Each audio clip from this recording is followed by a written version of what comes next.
So matapos ko nga makapaghatid ng mga bata ngayong umaga ito, naalala ko na wala nga pala akong lulutuing ulam ngayon. So punta muna tayo sa Lidl. Ayan, bili muna tayo ng ating pananghalian, panghapunan na mga bata at pangbaon ko na rin para bukas kasi may pasok akong long hour bukas. Thank you. And may pasok ako ng mahaba-habang oras para bukas kaya ayan, kailangan ko nang bumili ng makakain para may baon na ako at iinitin ko na lang doon or lulutuin ko na lang mamaya or bukas ng umaga bago ako umalis. Kaya medyo busy na naman ang linya, walang engagement na nagaganap kasi medyo marami tayong gawain ngayon. At nag-message pa yung kasamahan ko kaninang umaga na kung maari daw ay gawin ko yung trabaho niya.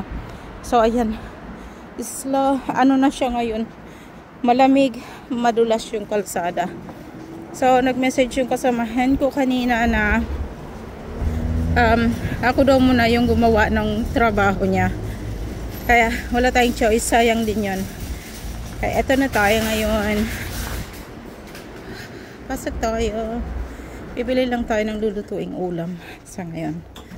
Ayan lang. Thank you so much. Bye.